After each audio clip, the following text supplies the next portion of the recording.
There was a time when buying a new album felt like opening a treasure chest. You'd peel away the plastic wrap, admire the cover art, and read every lyric in the booklet. Albums weren't just collections of songs, they were experiences. The platinum ones? They became soundtracks to entire lives. Here's what writers sometimes forget. Readers don't want 30 chapters.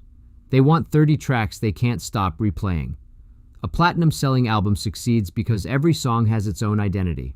Imagine if every track on Thriller sounded like Beat It.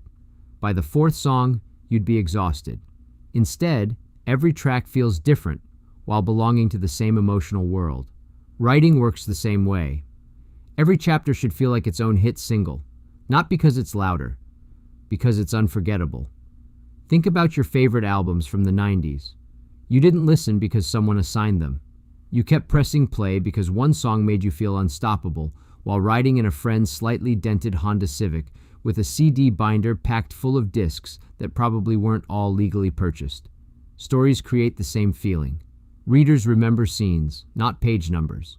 The confrontation in the rain, the awkward first kiss, the joke that landed in the middle of heartbreak, the sentence that made them stop reading, not because it was bad, but because it hit too close to home. Those are your singles. Every platinum album understands pacing. It opens with confidence. Somewhere in the middle comes the emotional ballad nobody expected, but everyone needed. Near the end is often the song that was never released as a single, but becomes the fan favorite. Your novel deserves chapters like that. Not every scene needs explosions.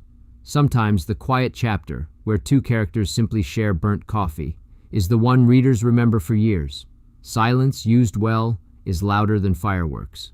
Musicians know something writers often forget. You don't release the demo, you polish it. The guitar gets tuned, the vocals get another take. Someone says, "Let's try that chorus one more time." Writers sometimes treat first drafts as sacred, fearing revision will erase authenticity. Musicians know better.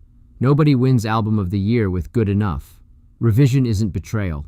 Revision is production. You're balancing emotions, cutting noise, and making sure the melody, your story's heart, is what readers hear first. Bad albums have filler tracks. Platinum albums don't. Even songs that never reach the radio deepen the experience. They give listeners room to breathe and make the biggest moments even bigger. Supporting scenes should do the same. If a chapter exists only because your outline says it should, readers will notice. Readers can smell filler the way your family could smell burnt popcorn from 2 floors away after someone forgot it in the microwave in 1997. Cut it, or make it unforgettable. Here's my favorite comparison. A hit album creates anticipation. By the time track 7 ends, listeners already want track 8. Great writing creates the same feeling. One more chapter, one more page. I'll go to bed after this scene.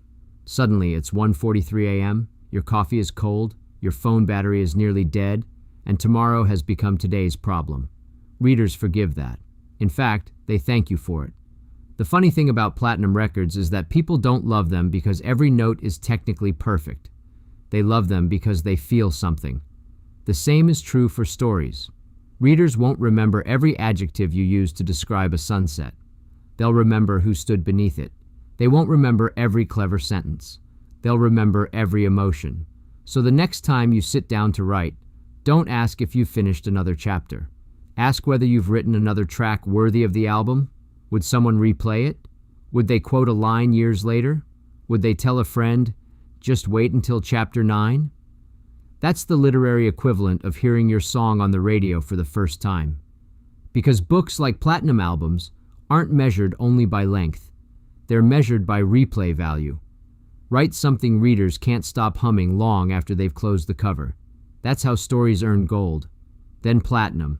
Then a permanent place on someone's shelf, right beside the albums they never stopped loving. Thanks for listening. Catch The Quiet Quotient on all major podcast platforms, as well as YouTube and Substack. Want to connect with me directly?